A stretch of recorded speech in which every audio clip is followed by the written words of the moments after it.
What's going on, folks? Okay, so in this video, we are going to review Bleach Volume 3.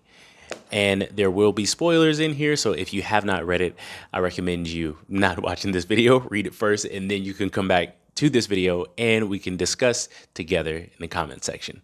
All right, so let's dive right into it. I have my notes here, so that way I can reference that and not get sidetracked, because I tend to do that.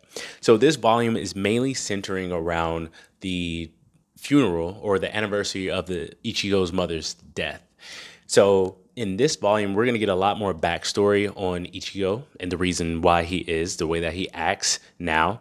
And then we're also going to get a little bit more in depth on what happened, the mystery behind his mother's death, because it is a mystery right now. And Ichigo kind of blames himself. That's what this kind of theme shows until we find out what happens. And surprise, surprise, it was a hollow. Obviously, that was not a surprise. You kind of get a hint that it might have been a hollow because he could see how dead people while he was a child. So in this volume, we still get a good amount of humor throughout. I love that. Once again, like I've said in the previous videos, I love the mix between how serious it can get and then also the humor in there, because for me, that keeps it balanced and it doesn't have me going down a dark place, because I do not like to go there, especially when I'm reading something for my leisure. I don't want to be in a dark headspace. So his dad is throughout this whole entire series, or at least this whole entire volume. And once again, from the get-go, we see the relationship between him and his dad, and it is just a hilarious combination with them two in there. But then you also get him with his daughters and how they treat him like this immature old man, because he is very immature. So you get at the beginning, Rukia wondering why, like, what's going on with Ichigo and why he's acting the way he is, and she thinks that it's just going to be some random outing that they're going to, and then he finally asks, "Can I go on a vacation or a hiatus for now, for this day and not do any reaping, because it's the anniversary of my mother's death?" And he said, "Murder." So that left her wondering, and we'll see later on in the chapter they have a little discussion about that. So we get to them going to the funeral or whatnot, not the funeral, but they're going to the gravesite to pretty much honor her at the gravesite. So they're going to the gravesite, and you get this picture of the dad. It's just like, come on, keep up. And he's getting on his hands, and he's handstand walking up the hill, trying to, and they were just like, just ignore him. Karin was like, just ignore him. And, he won't continue to do what he's doing, because if you continue to give him attention, then he's going to continue to do the silly stuff that he does. But then he speeds up and he says, like, I don't need attention. I'm motivation driven or something like that, or I'm self-driven. And it was funny. And then he starts to speed up a little bit more, and it shows them running. That was one of my favorite portions of this volume as we continue to go through it. So throughout, you get pieces of a story between Tatsuki and Orihime. Tatsuki's explaining why Ichigo won't be in school, and it's because of them going and honoring his mother at her gravesite. And she's given the whole entire backstory of how Ichigo used to be when his mother was alive, when he was younger. And he was this kid that had the biggest smile on his face, and he was always happy when his mother was around. And he was kind of weak and a crybaby, really. He wasn't this like tough, not, I wouldn't say stoic, but kind of not as emotionally available kid as he was when he was younger with his mother around. And Tatsuki was saying, like, she was the first person to make him cry, but then when his mother would come in, he would have a big smile on his face. So his mother was a big part of his personality, and also her death was a huge part in the transition that happened between the way he was to the way he is now. So sticking back to the theme of where they were going to the site, and then now the dad is trying to get everybody together and do all these things. Karin, of course, the dark sheep of the family, is just continuously like, he's doing all the extra stuff that he's doing, and Yuzu is just going along with it, and Ichigo is just trying to go off and pretty much do his own thing. Him and Rukia Rukia ends up popping up, and that was another funny scene, and they were just like, do you know her? He was like, no. He was like, wait, no, yeah, let me talk to her alone. And Karin is just like, Well, he is getting to that age, and that was another funny portion there. They had like a good chunk of humor in that part, and it kept me interested. So the thing that kept me interested was learning the backstory with his mother, what happened with his mother, and then also the humor that they put in there so much at the beginning of this volume, and that's what kept me intrigued the whole entire time. I would definitely say this volume is one of the volumes that I wanted to keep flipping the page. Like it didn't slow down for me, so that was really good for me reading this one. Um, so him and Rukia, they're having this conversation, and then she's inquiring about like what he said earlier about his mother dying or being murdered, and he's just like, no, I didn't say that, and now he's denying it, and he's saying that he's the reason why she died, like he killed his mother, and Rukia's just like, I know he wouldn't actually kill his mother when she goes off and thinks to herself.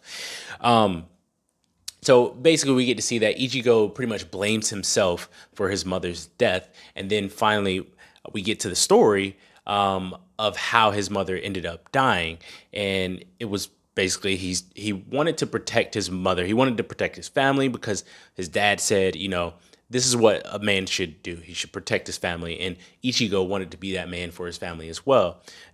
As a child, of course, being naive in a sense, which he still has a naive mindset now.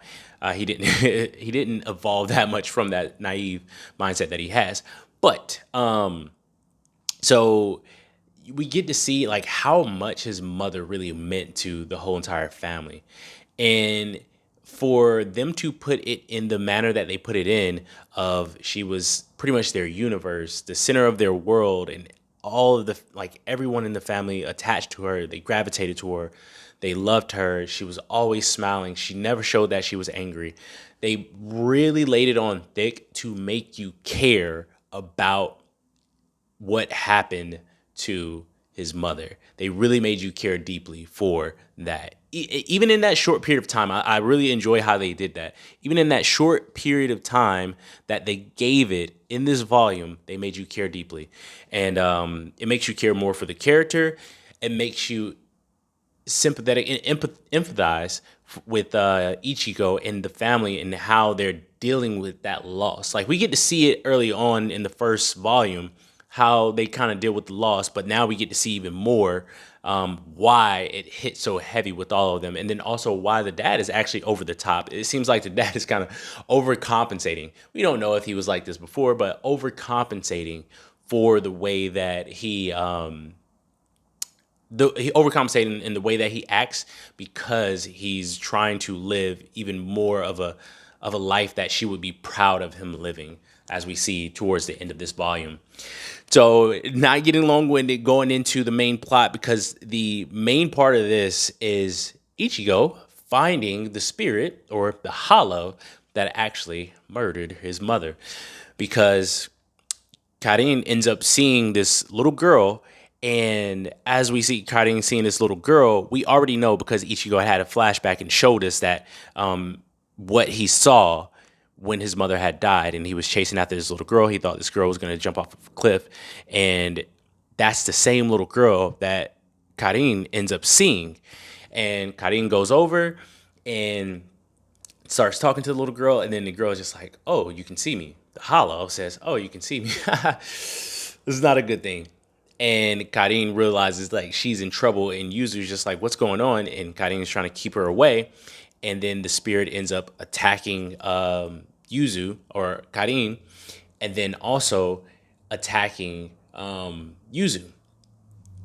But Ichigo senses it, Rukia senses it, and they're both on their way, and they get there in time in order to prevent Yuzu from being eaten by this spirit, and it is the Kingfisher spirit. And Hollow. The Kingfisher Hollow is this huge, giant, disgusting looking, massive thing that, here we go, this disgusting looking thing. Looks like a possum bear. If I could name it anything, I would call the Kingfisher like a possum bear with the mask.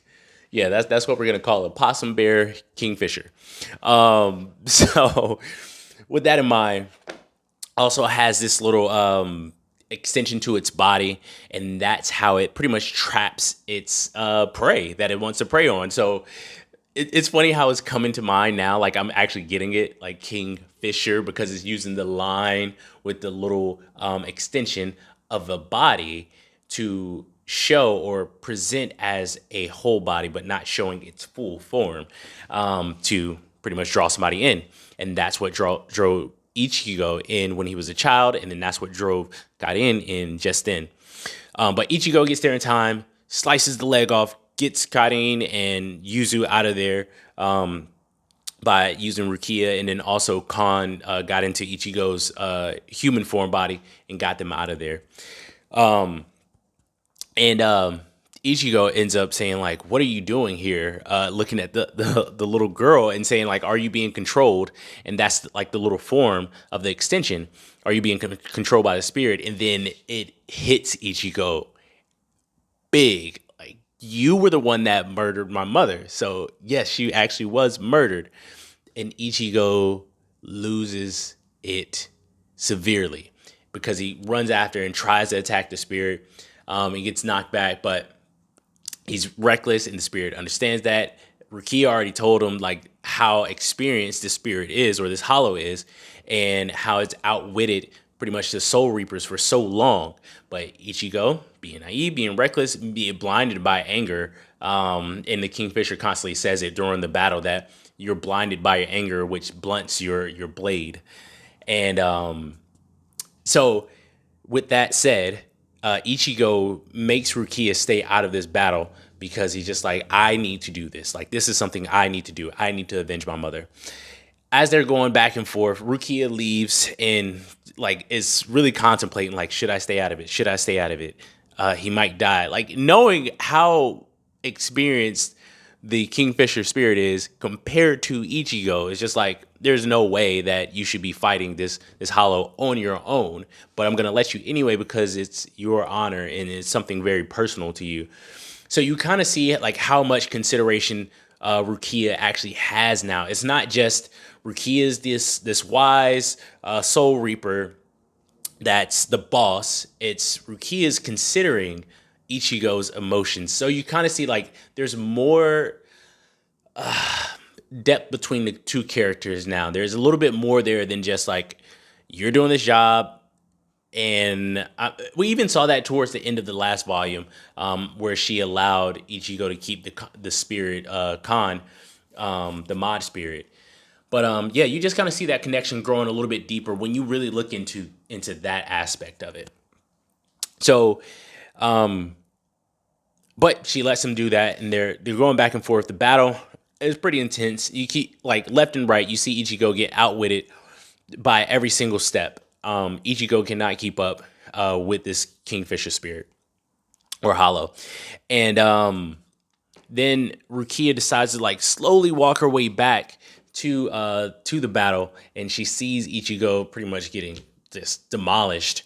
But Ichigo kind of gets a beat on the Kingfisher spirit, but the Kingfisher hollow ends up digging its claws into Ichigo as one of his attacks, to where it can read Ichigo's mind and find the weakness. And it found a weakness, and pretty much the Kingfisher spirit does not remember the day that Ichigo's mother got murdered, but it was able to get the image and make a puppet basically of Ichigo's mother, and made that puppet. And that's when just like, you can't attack me now because you can't attack something that you love so dearly. But Ichigo really gets upset that the Kingfisher spirit would use his mother's image to basically like disgrace his mother's image. So Ichigo goes in, is about to attack, and then the Kingfisher spirit hollow puts that image in front of Ichigo's face and says like, no, Ichigo, don't attack. And Ichigo ends up getting stabbed straight through the puppet. Ichigo gets stabbed tremendously, and then the Kingfisher just like, ha ha ha, I got you. But then Ichigo is just like, I actually got you as well, and ends up stabbing it as well, and then pretty much slicing it severely. And we think that, oh, okay, Ichigo won. And the Kingfisher is down, and Ichigo's heavily wounded. Rukia's there, and she's just like, oh, Ichigo. He was just like, oh, you came late, like I already won. But then after turning his back, Rukia's like, watch out. Ichigo gets hit again, and then pretty much takes that body that was pretty much damaged severely, and it all goes into that puppet because the Kingfisher spirit has two bodies. So when one body gets severely damaged, it can go into the other body. So now, but right once it goes into that other body, it ends up running away. Ends up running away because it's heavily damaged. And so the Kingfisher spirit runs away. Ichigo's heavily damaged. Rukia's trying to console him right then, and Ichigo's trying to go after it, and Rukia's just like, don't do it. Like, you can't do it. You don't have enough energy, and Ichigo's fighting it, but then he passes out. So that concludes that whole entire big battle between them two. And we know, at least this is the speculation, that we're going to see that Kingfisher spirit later on. Because at the end of the chapter, they showed like the Kingfisher spirit, I guess, getting a new body or a new form transitioning there. So I know we will see that hollow again. But then you get this moment at the end with him and his dad, and Ichigo's pretty much explaining that, why don't you hold it against me? Basically, why don't you hold it against me that I got mom killed? And he was just like, you didn't get her killed. She died protecting her son.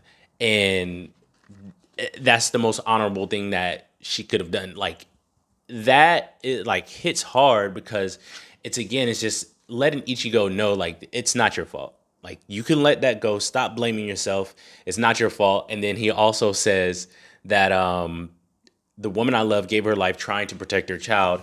But then he goes on to say this line I really like. He says, stop sulking. You're not old enough for the cool and tortured look.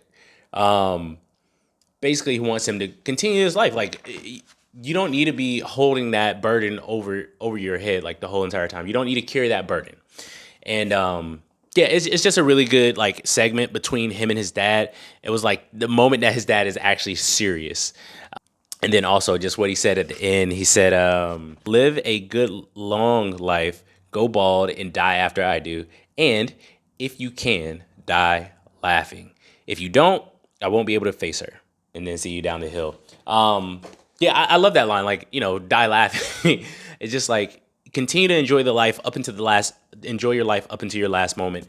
And he's saying he didn't do his job. And it kind of plays into his character. It plays into his dad's character on how he's like this huge goofball throughout because he's keeping the fun and the humor and not making things so serious throughout. So now I think about it, I'm getting more insight into his dad's character as well and why he is the way that he is. I said earlier that he was overcompensating, but it's also his philosophy to live life and die laughing. So, and that's what he wants for his son as well. So that's a beautiful thing. I love that. But then also there's another part with another character, Orihime. She ends up saying after she left Tatsuki place that she can relate to Ichigo more. She understands him on a deeper level now because she can relate to the loss, having lost someone that you actually love deeply and care about because she had lost her brother as well. Not as well, but she lost her brother, someone she deeply cared about. But it's really in depth, like with the character development throughout. And then also, of course, the major part, Ichigo says at the end that, can he be, regardless of if Rukia is getting her powers back or not, he wants to be a Soul Reaper longer because he doesn't want what happened to him, basically, to happen to anyone else. And he wants to protect people from these evil hollows. So now we see that Ichigo has a deeper reason for doing what he's doing now. He wants to actually be a Soul Reaper. It's not like he's trying to repay a debt now. So now we get that transition. So that's huge in this whole overarching theme of this story and the development now. So yeah, that's all I got for you on Volume 3. What was your favorite parts of Volume 3? What were the things that you enjoyed that made you laugh? And then also, was there anything that I missed on the character development? Did you see things that I didn't see as far as like how Ichigo developed some deeper parts into the story? Maybe some key points that maybe somebody else needs to see in the comment section down below. Let's start a discussion. So I'll see you in the next video.